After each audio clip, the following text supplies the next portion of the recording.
Voici la parole de vie pour aujourd'hui. Si tu crois, tu verras la gloire de Dieu. He aquí la palabra de vida para hoy.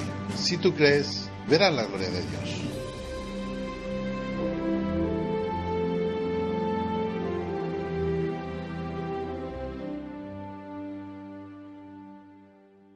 Exode chapitre 21, Exodes capítulo 21, Amen, Alléluia. Ainsi nous dit la parole de Dieu, nous voulons saluer ceux qui nous écoutent à travers Radio Samuel, que la bénédiction de l'Éternel les atteigne, Amen. Ainsi nous dit la parole de Dieu, voici les lois que tu leur présenteras. Si tu achètes un esclave hébreu, il servira 6 années, mais la 7e, il sortira libre sans rien payer. S'il est entré seul, il sortira seul. S'il avait une femme, sa femme sortira avec lui. Si c'est son maître qui lui a donné une femme et qu'il eut des fils ou des filles, la femme et ses enfants seront à son maître et sortira seul. Si l'esclave dit « J'aime mon maître », ma femme et mes enfants, je ne veux pas sortir libre. Alors son maître le conduira devant Dieu et le fera approcher de la porte ou du poteau. Et son maître lui percera l'oreille avec un poinçon. Et l'esclave sera pour toujours à son service. Ce matin, nous allons prêcher sur le mariage. Et nous allons dire, le mariage, une histoire d'amour. Le mariage, une histoire d'amour.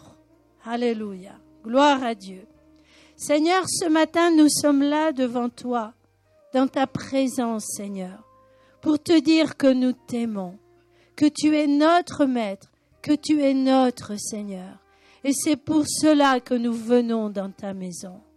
Seigneur, ô mon Dieu, je te prie maintenant d'anéantir et de briser toute œuvre des ténèbres dans cette église, afin que ta parole court avec vitesse, que tout obstacle soit détruit au nom de Jésus. Je te demande le secours de ton Esprit Saint, afin que cette parole soit puissante, vivante, efficace, et qu'elle accomplisse une œuvre éternelle. Bénis ces instants, mon Dieu. Glorifie-toi, que les dons de ton esprit soient mis en opération, afin que, Seigneur, tu fasses quelque chose de spécial ce matin. Inscris ces instants dans l'éternité, mon Dieu, au nom de Jésus-Christ. Amen. Vous pouvez vous asseoir. Alléluia. Gloire à Dieu. Le mariage,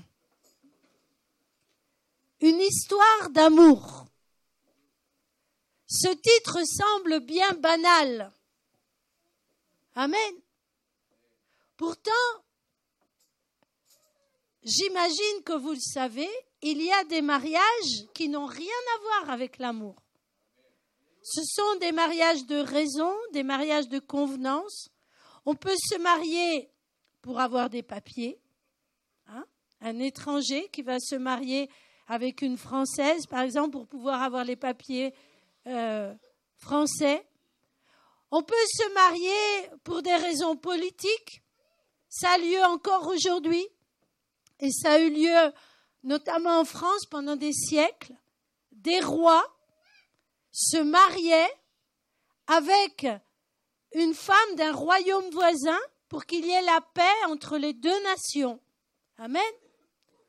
Vous savez, par exemple, que dans certaines religions, on arrange les mariages. On décide qui va se marier avec qui.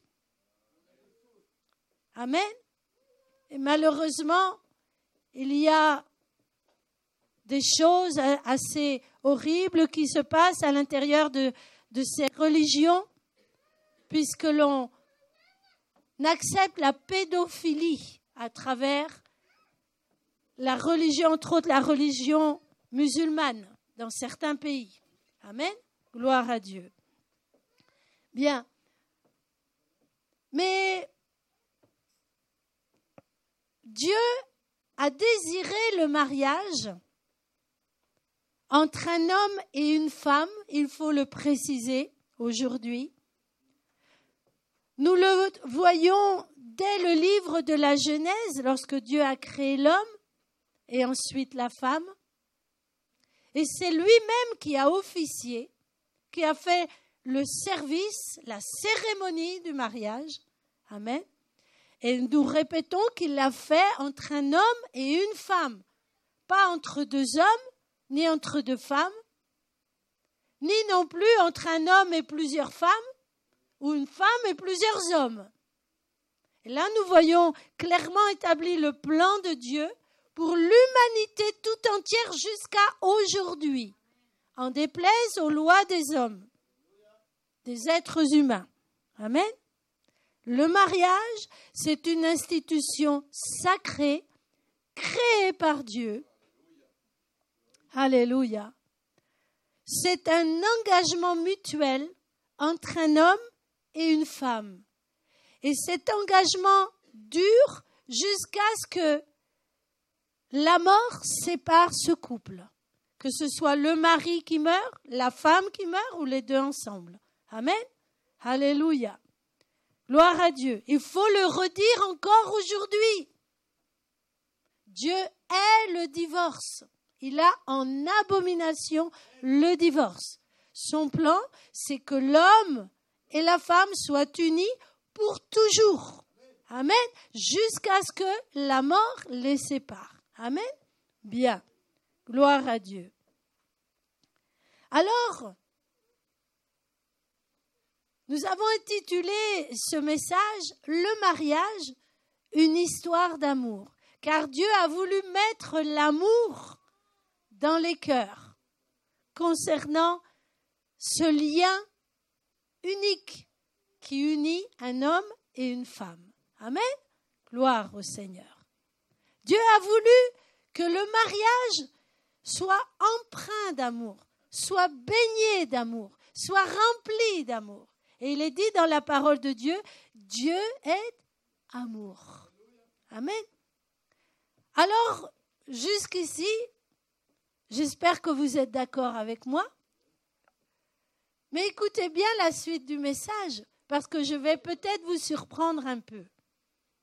Alléluia. Si j'étais sur la place Grenette à Grenoble en train de prêcher ce message ce matin, j'imagine que beaucoup de gens seraient d'accord avec moi que le mariage, c'est une histoire d'amour.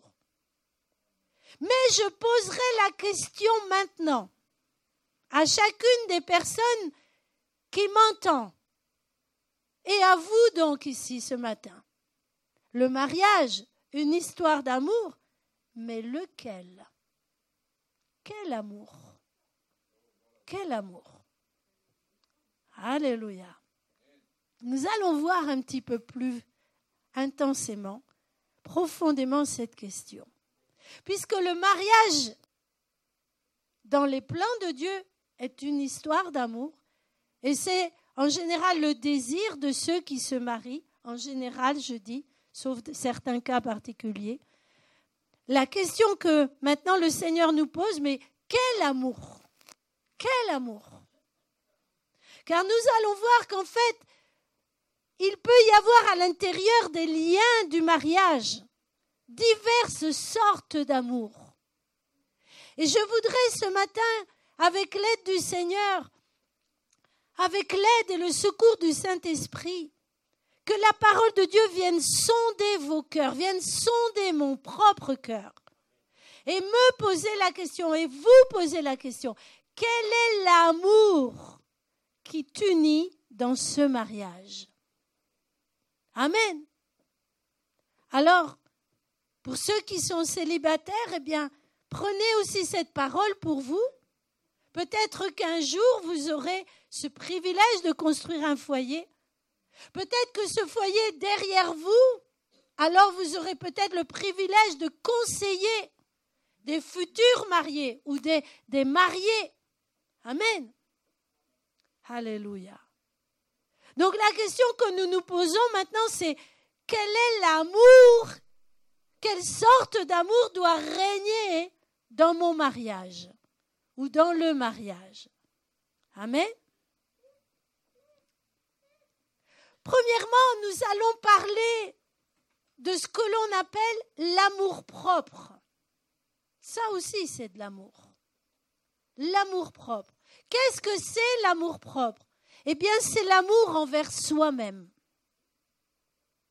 Et là, vous commencez un petit peu à voir que je ne vais peut-être pas aller dans la direction traditionnelle, mais que Dieu va commencer à traiter avec vous. L'amour-propre. Qu'est-ce que c'est l'amour-propre? C'est l'amour qui est dirigé vers soi-même. Effectivement, j'ai vu et je vois encore, malheureusement, des hommes et des femmes qui s'unissent dans les liens du mariage avec cet amour-propre. C'est-à-dire, ils se marient pour eux-mêmes. Ils se marient pour être heureux. Vous me direz, quand même, on a bien le droit de vouloir être heureux. Bien sûr. Mais est-ce que c'est le premier fondement du mariage? Je vous dis non, frères et sœurs. On ne se marie pas d'abord pour être heureux. Ceci s'appelle de l'amour propre, de l'amour dirigé vers soi-même. Amen. Et c'est comme cela que nous trouvons des couples qui ne tiennent pas parce qu'ils se sont mariés pour eux-mêmes. Ce sont deux égoïstes qui se marient ensemble. Et ce n'est pas cela, l'amour du mariage, l'amour que Dieu veut dans les liens du mariage. Alléluia. On se marie pour se satisfaire soi-même, pour être satisfait dans ses besoins physiques, dans ses besoins psychiques, dans ses besoins sentimentaux. Le seul motif de ce mariage, c'est être satisfait soi-même. Alléluia. Être servi par l'autre. J'ai rencontré des couples comme cela. Chacun veut être servi par l'autre. Le motif de ce mariage, c'est être servi. Que l'autre m'aide, que l'autre me soutienne, que l'autre me serve, que l'autre soit là quand j'ai besoin. Ce n'est pas un bon motif de mariage. Ce n'est pas l'amour que Dieu désire dans un mariage. Ce n'est pas celui-là. Amen. L'amour propre, l'amour égoïste, se marier pour être satisfait soi-même. Alors, quand un couple s'unit en base à l'amour propre, que se passe-t-il? La déception. La déception. Parce qu'on se rend compte que l'autre n'est pas comme on voudrait qu'il soit. C'est-à-dire, on n'aime pas l'autre tel qu'il est, mais on veut l'aimer pour qu'il soit comme nous, on veut qu'il soit. Amen. Et on est déçu. Parce que finalement, elle n'est pas aussi gentille que je voulais. Elle n'est pas aussi bobonne que je voulais. Il n'est pas aussi mon chevalier servant que j'aurais voulu. Il n'est pas autant que ce que je voulais de lui. Amen. L'amour égoïste, égo, qui veut dire moi en latin. Amen. Je. Alléluia. Et quand le conjoint nous déçoit, s'il n'y a pas d'autre amour que cet amour propre dans le couple, qu'est-ce qui se passe? Eh bien, on se déchire, on se détruit et on se laisse, on s'abandonne. Amen. Comme un mouchoir en papier. J'en ai besoin, je le prends. Je l'utilise. Et quand il n'est plus à ma convenance, je le jette. Amen. Je connais un couple qui s'est marié le même jour que ma fille s'est mariée. Le même jour, la même année, le même jour. Et 3 mois après, ils divorçaient. 3 mois après être mariés. Amen. Alléluia. Est-ce que c'est ça le plan de Dieu pour un couple? Non. Et c'est comme cela, frères et sœurs, que ce couple va se déchirer, se détruire, se séparer, et ensuite il va arriver quelque chose de plus grave. C'est ce que l'on appelle l'adultère. Vous savez qu'aujourd'hui, l'adultère n'est plus un délit dans la loi française. Amen. Alléluia. Mais peu importe les lois humaines, ce qui compte, c'est la loi de Dieu. Et qu'est-ce que déclare la loi de Dieu? Qu'est-ce que déclare la loi de Dieu? Que les adultères n'entreront pas dans le royaume des cieux. Amen. Regardez, frères et sœurs, en 2 Samuel chapitre 11, le triste exemple du roi David. La Bible nous dit, l'année suivante, au temps où les rois se mettaient en campagne, David envoya Joab avec ses serviteurs et tout Israël pour détruire les fils d'Ammon et pour assiéger Rabat.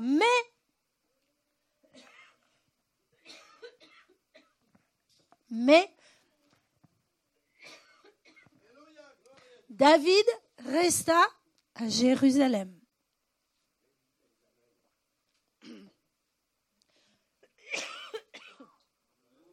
Dans ce mais, vous avez toute la réprobation de Dieu.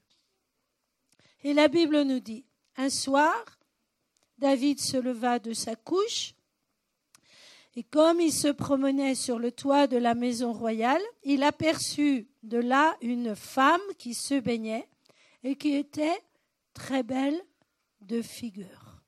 Amen. Verset 4. Et David envoya des gens pour la chercher. Ah, mais nous avons oublié le verset 3. Entre le 2 et le 4, qu'est-ce qu'il y a? Le 3. David fit demander qui était cette femme et on lui dit, n'est-ce pas Bathsheba, fille d'Eliam, femme d'Uri le Hessien? Amen. Qu'est-ce que nous voyons là? Nous voyons un homme qui n'est pas en train de faire ce que Dieu lui a ordonné de faire. Amen. Et il est là, il est sur sa terrasse et il regarde. Et qu'est-ce qu'il voit? Il voit une femme. Est-ce que c'est un péché de voir une femme? Ouf. Amen. Alléluia. Le Seigneur a dit, si tu regardes une femme pour la convoiter, tu as déjà commis un adultère avec elle dans ton cœur. Amen. Voir une femme n'est pas un péché. N'en déplaise à ceux qui posent des bombes. Amen. Alléluia. Voir une femme n'est pas un péché. Mais la regarder pour la convoiter, c'est une autre question. C'est-à-dire que David, lui, est déjà un homme marié. Et il pose les yeux sur une femme qui est mariée. Et pourquoi fait-il cela? Pour se satisfaire lui-même, pour son amour-propre, pour ses désirs à lui, pour ses besoins à lui, pour son propre plaisir à lui. Et c'est comme cela que l'on détruit un foyer. Amen. Lorsque l'on ne regarde que ses propres désirs, que ses propres besoins, que ses propres satisfactions. Ceci, c'est l'amour-propre. Amen. Alors, bien sûr, chacun de nous, nous avons de l'amour-propre. Sinon, nous ne serions pas normaux. Mais la question, c'est, où dois-tu placer cet amour-là? Amen. Quelle est la priorité? Amen. Chacun de nous, nous avons un amour-propre. Mais cet amour-propre ne doit pas régner dans le mariage, car ce n'est pas l'amour que Dieu a prévu pour le mariage. Amen. Rassurez-vous, je n'ai pas cherché 7 sortes d'amour, il n'y en a que 4. Alléluia. Alors nous allons regarder le deuxième.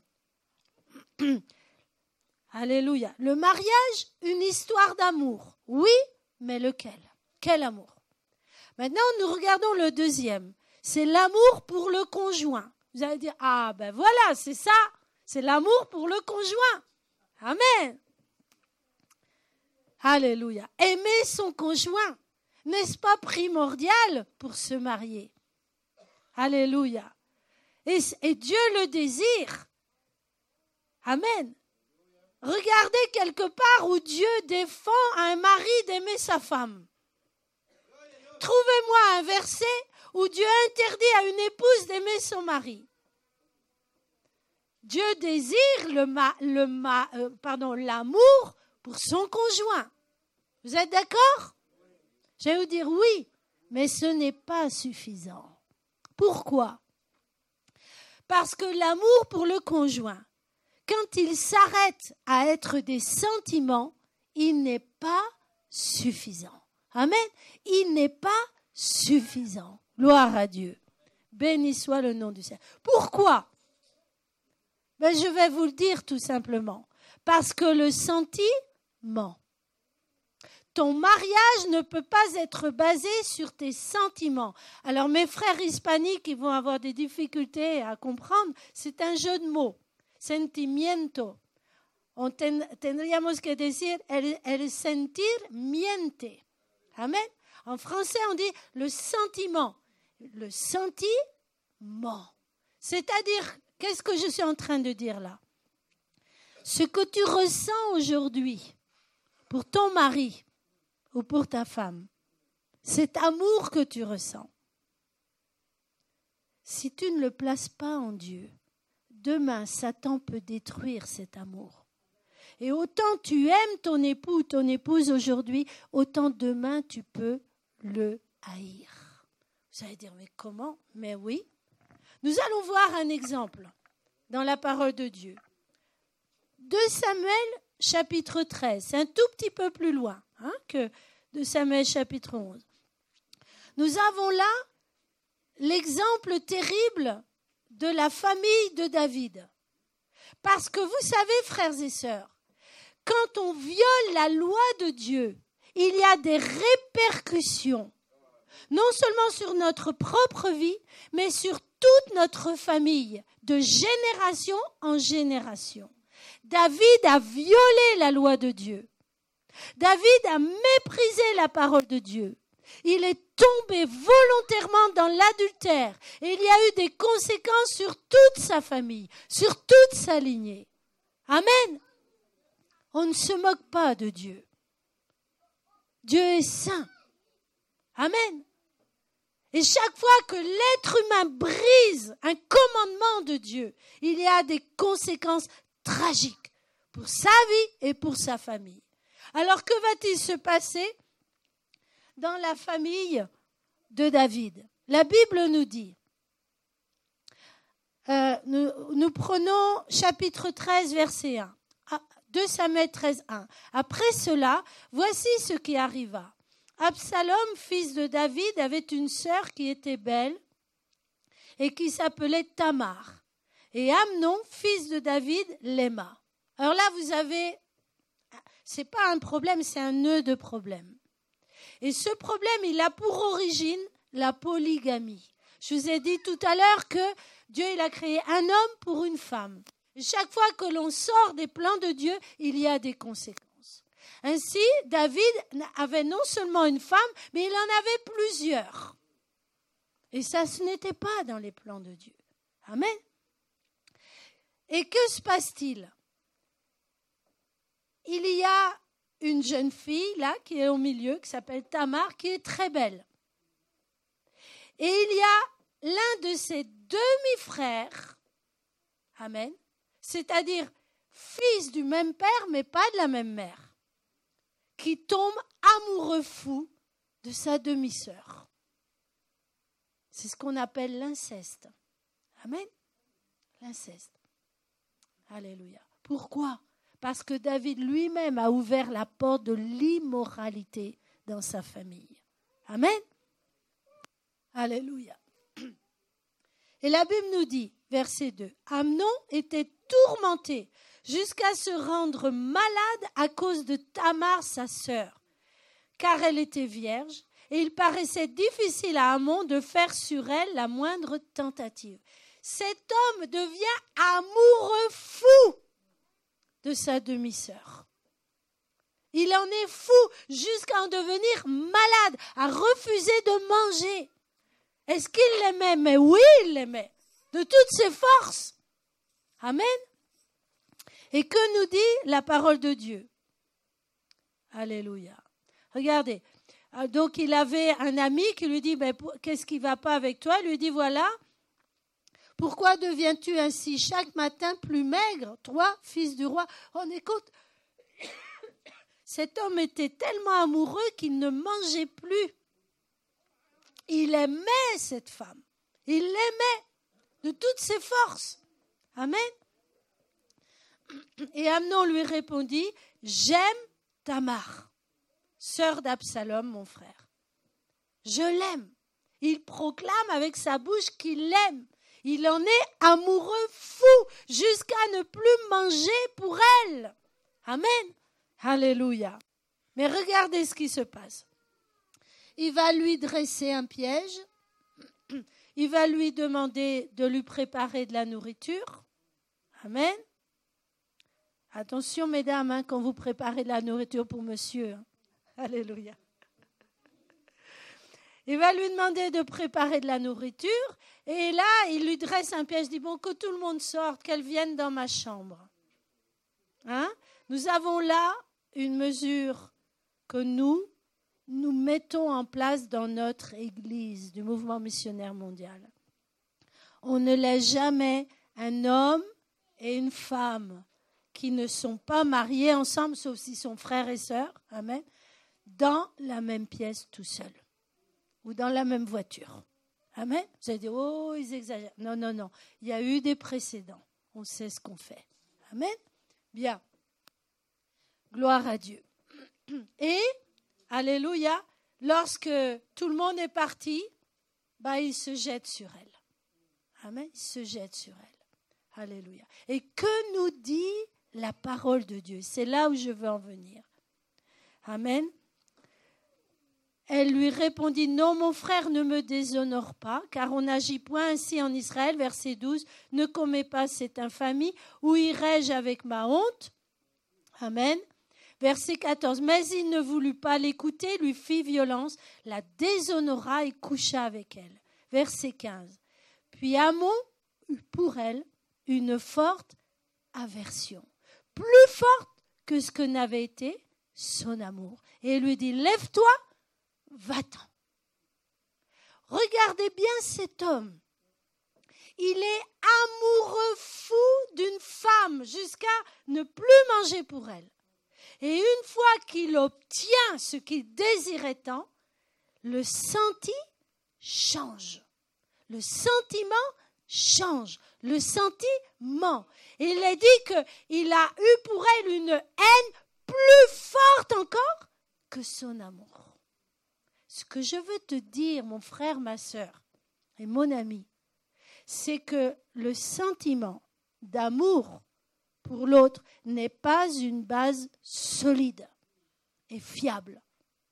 Bien sûr qu'il faut aimer ton mari ou ta femme, mais pas seulement. Ce n'est pas suffisant. Et c'est pour cela que dans le monde, beaucoup d'hommes et beaucoup de femmes brisent leur mariage parce qu'ils se sont mariés en base simplement à leur amour pour leur conjoint.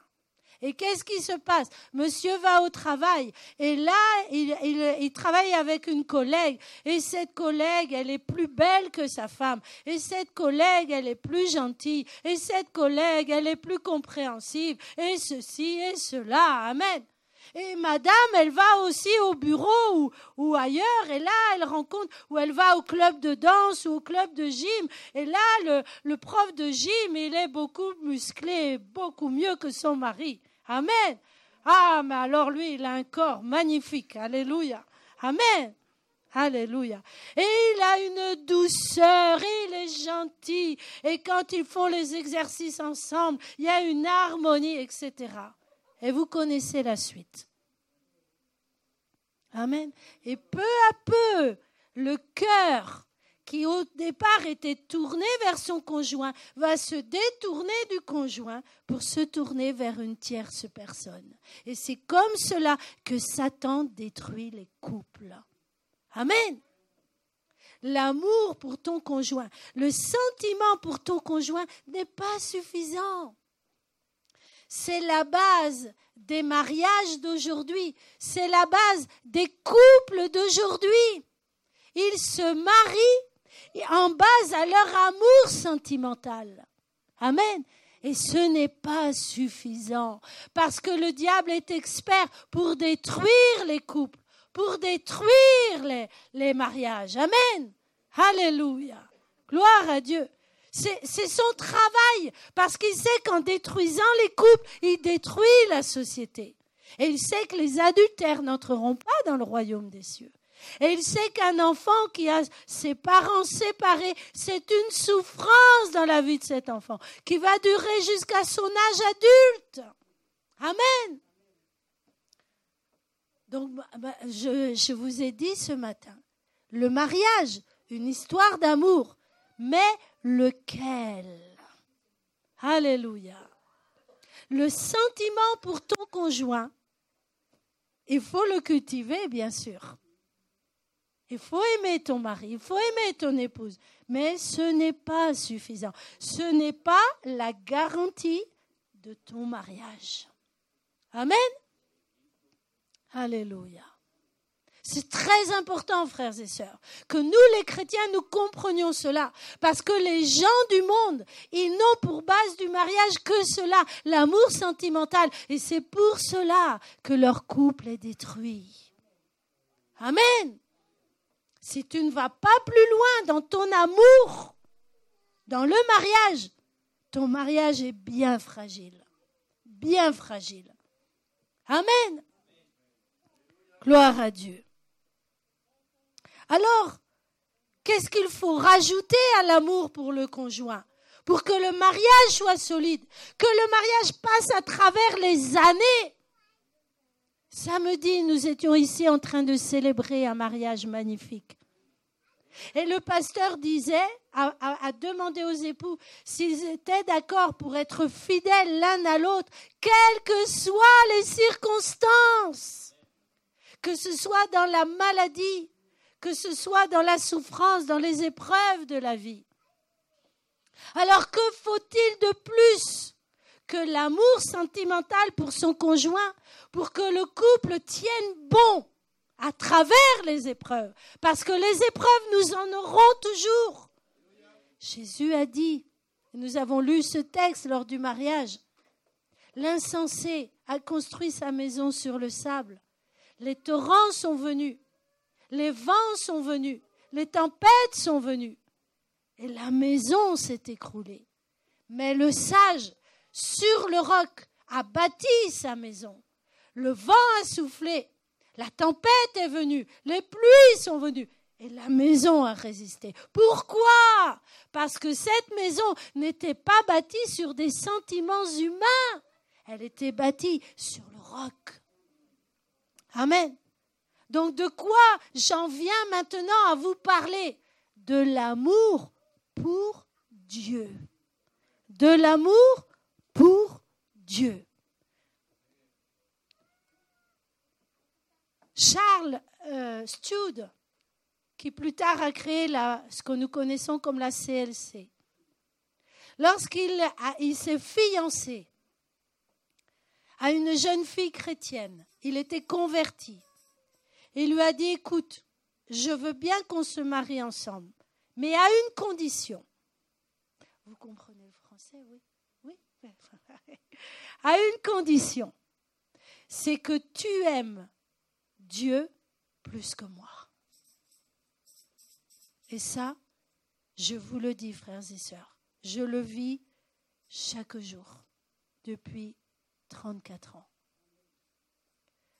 Aimer Dieu plus que son conjoint, c'est la base solide pour un foyer qui va durer. Aimer Dieu d'abord. L'amour envers Dieu d'abord, avant le conjoint. Vous allez dire, non, mais il va être jaloux. Non, parce que quand tu vas aimer Dieu plus que ton conjoint, tu vas aussi apprendre à aimer ton conjoint. Amen. parce que l'amour de Dieu sera répandu dans ton cœur. Qu'est-ce que nous avons dit tout à l'heure? Que aimer son conjoint n'est pas suffisant, parce que tes sentiments sont soumis aux circonstances. Amen. Est-ce que tu vas me dire que... Bon, je ne vais pas rendre quelqu'un mal à l'aise, mais... Est-ce que tu vas me dire que tu ne t'es jamais mis en colère contre ton conjoint? Que tu as toujours dit, oui chérie, oui mon amour. Que tu es toujours d'accord à 100% avec ton conjoint. Non. Pourquoi? Parce que le mariage, ce sont deux caractères qui s'unissent. Et non seulement deux caractères, mais deux sexes dans le sens psychologique. C'est-à-dire que l'homme voit quelque chose, la femme voit différemment. Vous voulez que je vous donne une petite anecdote pour que vous compreniez cela? Nous avions rendez-vous pour aller à Lyon avec le frère Gustavo, le frère Kevin et le frère Sergio. Ils viennent dans mon village avec leur voiture. Amen. Ils arrivent, ils se garent et ils attendent, ils m'attendent. Moi, j'arrive. Alors, eux, ce sont 3 messieurs, je précise. Et je précise encore, moi, je suis une dame, au cas où vous n'auriez pas compris. Et ils arrivent, ils se garent et ils m'attendent. Moi, j'arrive, je ne les vois pas. Et je sors du parking. Savez-vous pourquoi? Parce que quand il y a un rendez-vous comme ça, l'homme, il regarde la voiture, la femme, elle regarde les personnes. Et eux, ils s'étaient garés en marche arrière. C'est-à-dire que moi, je ne les voyais pas. Et comme je suis une femme, je regardais, je cherchais les personnes. Et eux, ils pensaient, elle va bien voir la voiture quand même. Amen. La femme ne regarde pas la voiture, la femme elle regarde les personnes. Et l'homme, lui, ne regarde pas les personnes, regarde la voiture. Amen. C'est une petite anecdote pour vous dire que nous sommes différents, l'homme et la femme. Amen. Alléluia. Mon mari, quand il me dit, mais c'était quoi comme voiture? Je dis, elle était rouge ou elle était jaune. C'est tout ce que je peux dire. Mais un homme, lui, dira, c'est une Citroën, une C5, l'annetant et tout le truc. Amen. Voilà. Parce que nous sommes différents. Donc, 2 caractères comme cela à s'unir, un homme, une femme. Amen. Si les sentiments l'un pour l'autre sont la base, ce n'est pas suffisant. Il faut que l'amour de Dieu soit plus fort que tout cela. Amen.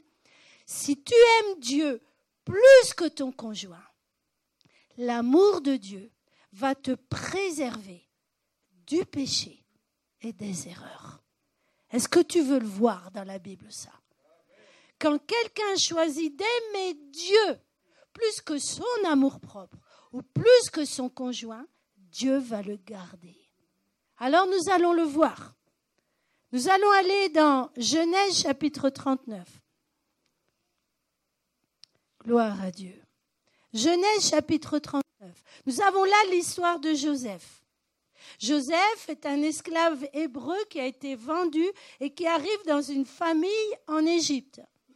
La femme commence à porter ses yeux sur ce beau jeune homme qu'est Joseph, qui avait 17 ans. Amen.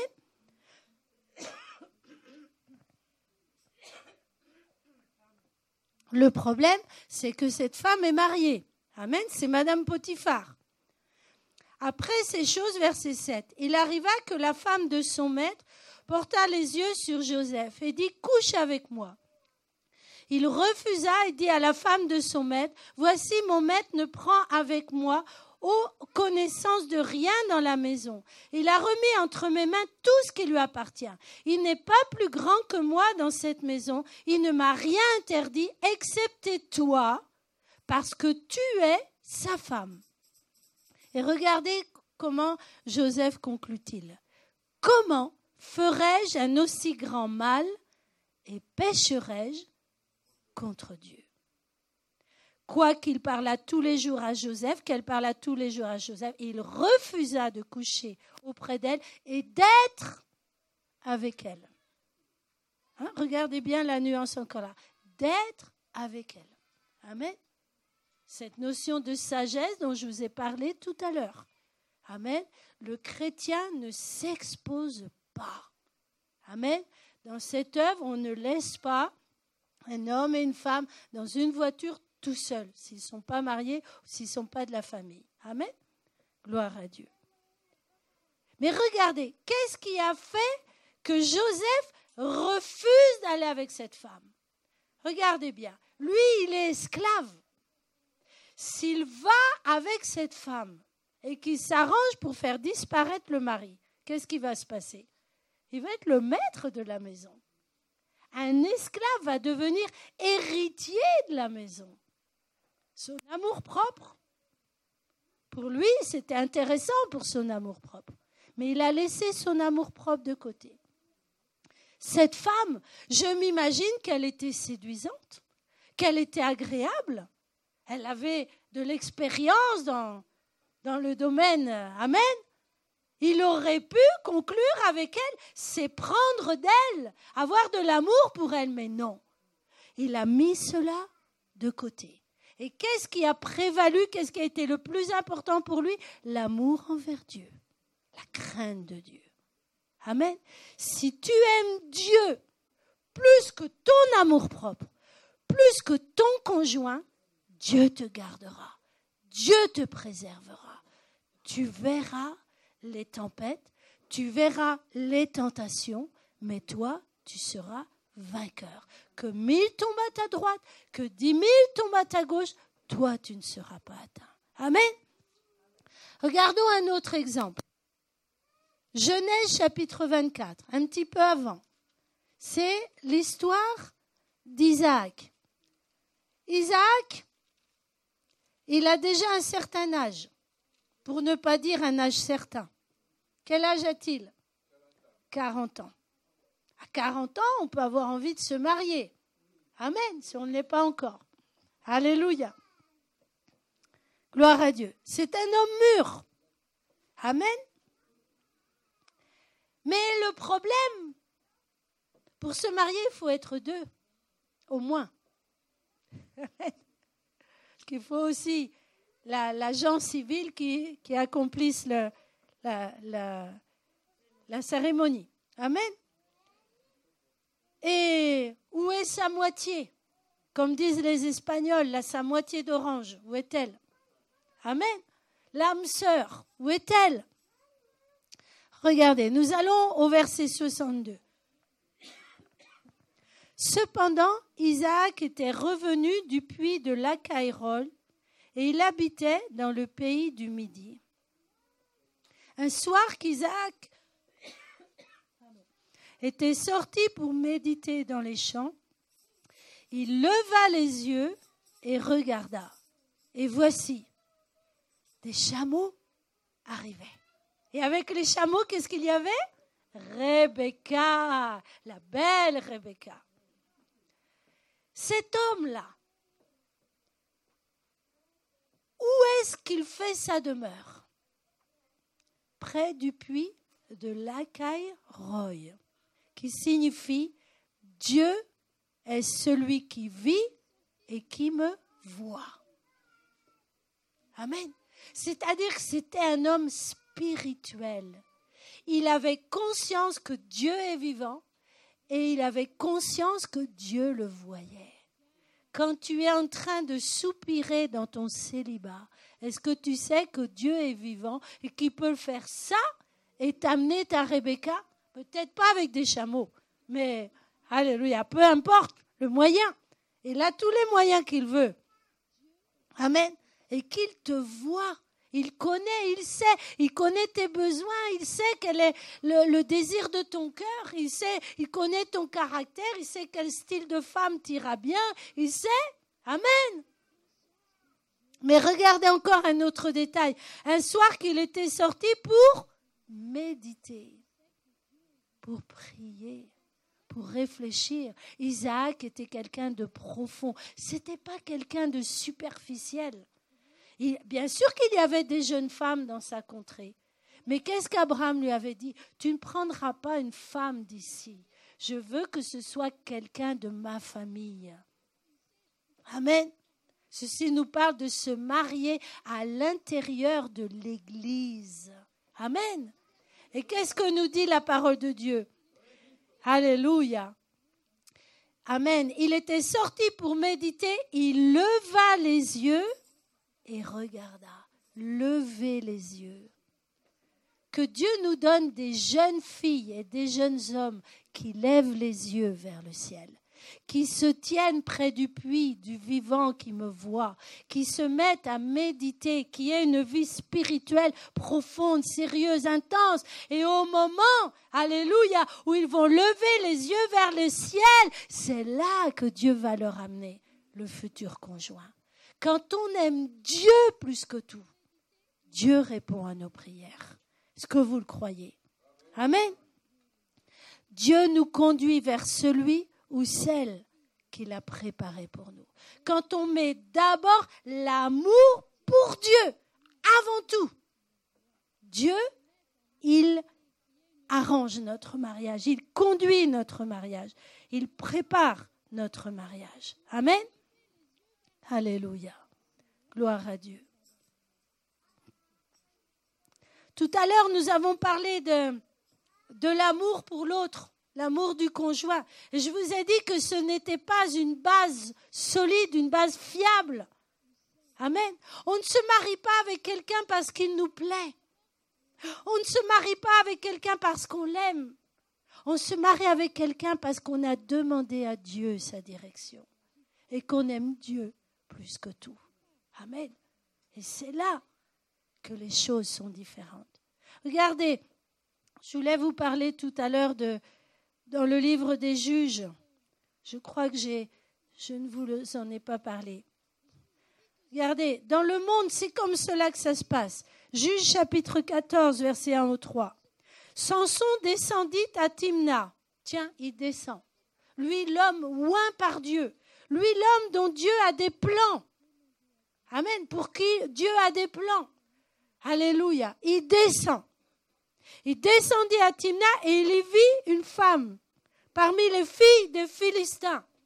Il sait qu'il n'a pas à se marier avec quelqu'un qui ne fait pas partie du peuple de Dieu. Il descend vers le monde et il voit une femme. Amen.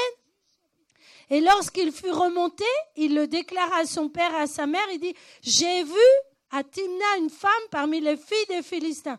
Prenez-la maintenant pour ma femme. J'ai vu, je veux. Amen. Et quand? Ben maintenant. Amen. Et regardez comment il parle à son père.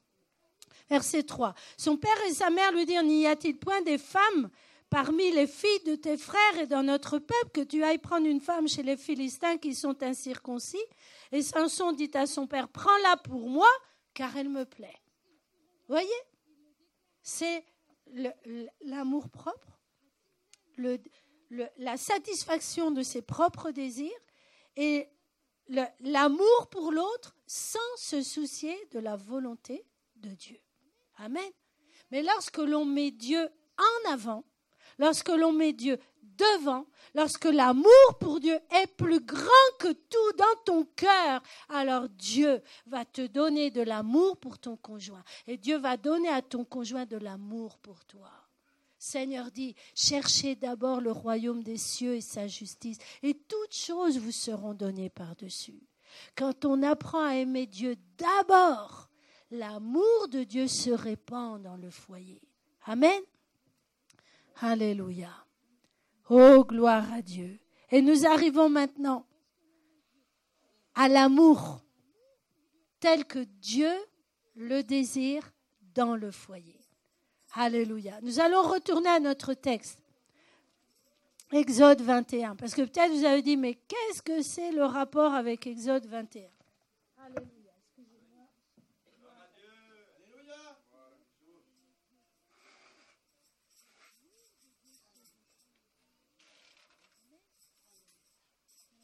Béni soit. Exode 21, gloire à Dieu. Le contexte.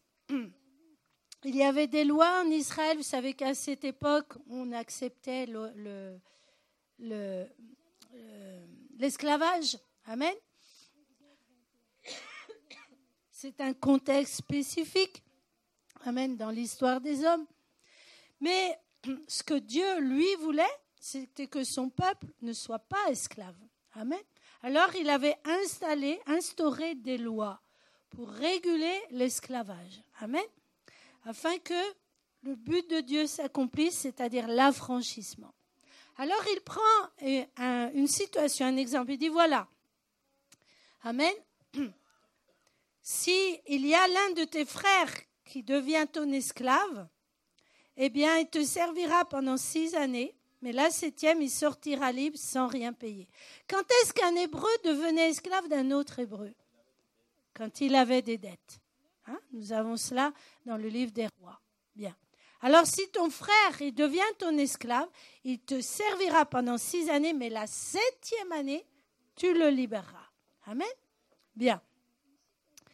Ensuite, il va rentrer plus loin. Il va parler de la situation de cet esclave au niveau familial. Il dit, voilà,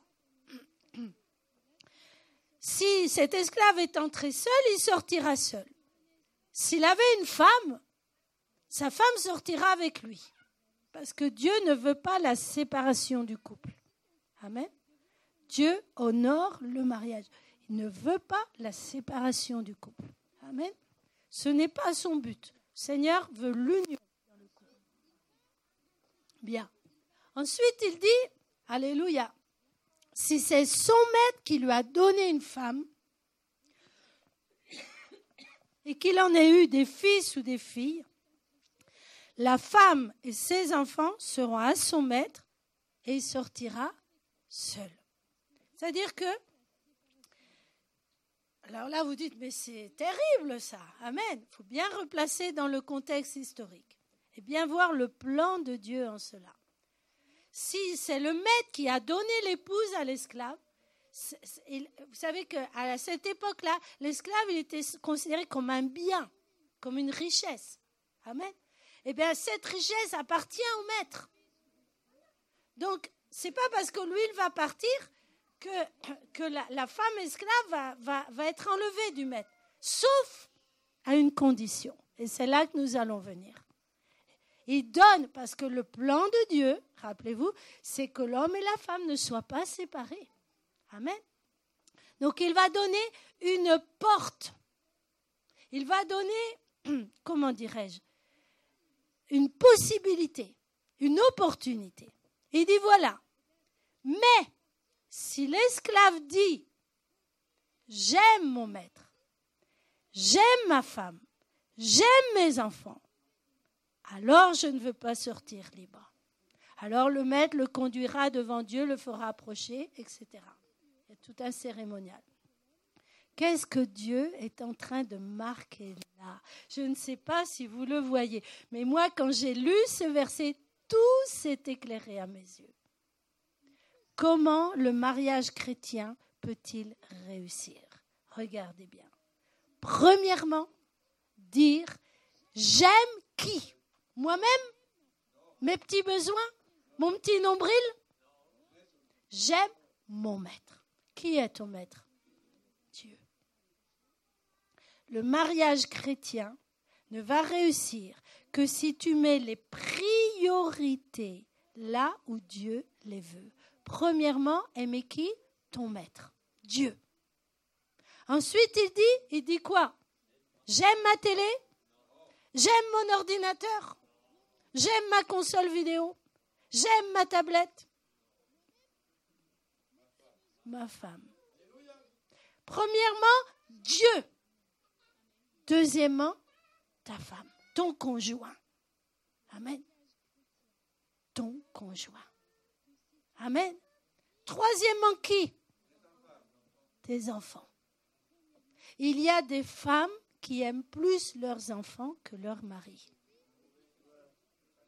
Et là, c'est contredire la volonté de Dieu. Amen. tu dois aimer ton conjoint plus que tes enfants. Amen. Pourquoi? Parce que l'enfant, vous savez, il n'est pas idiot. L'enfant, quand il grandit, quand il voit que papa, il aime mieux sa fille que sa maman, qu'est-ce que cet enfant va développer? Qu'est-ce que cette fille va développer? Un caprice, un caractère de caprice, de tyrannie. Il va exercer la pression sur son père ou sur sa mère, ça peut être de l'autre côté aussi, pour obtenir tout ce qu'il veut. Ah, mais papa, lui, ah, mais maman, elle. Amen. Et ça va être un instrument pour diviser le couple. Amen. Tu dois démontrer à tes enfants que tu aimes ton époux, ton épouse plus qu'eux. Amen. C'est comme ça le bon ordre. Et tu dois démontrer à ton mari, à ta femme que tu aimes Dieu plus que ton conjoint. C'est le bon ordre de Dieu. Amen. J'aime mon maître, j'aime mon conjoint, j'aime mes enfants. C'est l'amour envers Dieu qui nous aide à aimer notre conjoint. C'est l'amour envers Dieu qui nous aide à aimer nos enfants. Tes enfants ont besoin de voir un papa qui aime Dieu, une maman qui aime Dieu. Tes enfants ont besoin de voir un papa qui aime leur maman, une maman qui aime leur papa. Amen. Alléluia. C'est comme ça que l'enfant se construit psychologiquement, de manière solide, de manière ferme. Vous savez qu'un enfant qui a souffert la séparation de ses parents, pour lui, ça va être très difficile ensuite de s'engager dans le mariage et de construire un couple solide. C'est très difficile. Ce sont des blessures profondes, immensément profondes. Démontre à tes enfants que tu aimes ton conjoint. Amen. Et ça se démontre quotidiennement. C'est-à-dire, papa a dit, tu n'iras pas jouer au foot. Eh bien, la femme ne doit pas contredire ce que papa a dit. Si maman a dit, alléluia, que Edgar doit faire la vaisselle, ce soir, c'est le tour d'Edgar de faire la vaisselle, eh bien, papa ne doit pas faire la vaisselle à la place d'Edgar, parce que maman a dit. Amen. C'est respecter la parole du conjoint. Amen. Alléluia. Bon, concrètement, c'est... Amen. C'est un programme immense. Et regardez, quand il dit « J'aime mon maître, j'aime ma femme, j'aime mes enfants, donc je ne veux pas sortir libre. » Ça veut dire « Je renonce à mes propres intérêts, par amour pour mon Dieu, par amour pour mon conjoint et par amour pour mes enfants. » C'est la mort de l'amour-propre. C'est la mort de l'égoïsme. Il y a par exemple des messieurs, tout d'un coup, oh, le bébé est arrivé à la maison. Alors là, c'est terrible. Oh, il faut se lever la nuit, il faut donner les biberons, il faut changer les couches. Non, mais toi, tu y vas. Il disait à la femme, toi, tu fais. Et eux, jamais. Non. L'amour propre renonce à lui-même pour aimer Dieu, pour aimer son conjoint, pour aimer ses enfants. Et aimer veut dire servir. Amen. Aimer veut dire servir. Alléluia.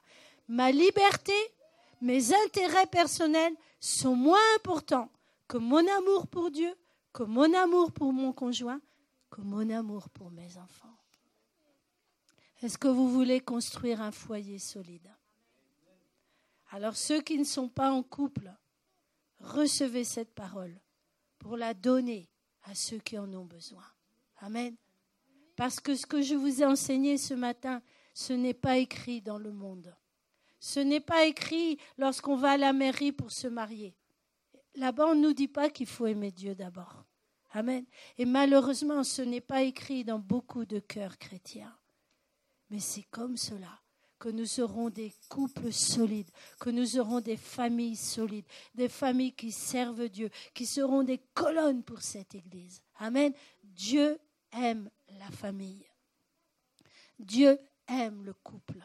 Et Dieu aime aussi les célibataires. Amen. Alléluia. Qu'eux aussi, ils puissent porter du fruit dans l'Église et que, alléluia, ils soient aussi de conseil pour les couples qu'ils ont à côté d'eux. Amen. Le mariage, une histoire d'amour. Oui, mais lequel? D'abord l'amour envers Dieu. Ensuite l'amour envers son conjoint. Ensuite l'amour envers les enfants. Et si nous respectons ces priorités, vous verrez que Dieu bénira votre foyer. Amen.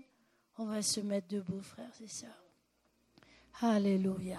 Je te bénis, Seigneur. Je te bénis pour ta parole ce soir, ce matin. Je te remercie. Je te rends grâce pour cette parole. Et je te prie qu'elle s'accomplisse dans ma propre vie et dans celle de mes frères et sœurs, de tous ceux qui ont entendu. L'Église du Mouvement Missionnaire Mondial à Grenoble vous invite à ses cultes au 85 rue Général Mangin. Le dimanche à 10h et à 17h, le mardi et le jeudi à 19h, venez et recevez la bénédiction de Dieu. Radio Samuel, la radio qui vous connecte avec Dieu.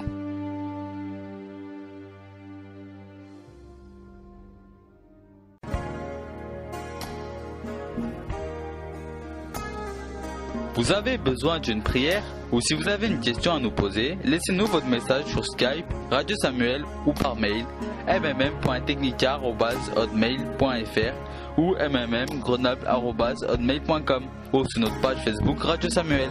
Que Dieu vous bénisse. Radio Samuel, la radio qui vous connecte avec Dieu.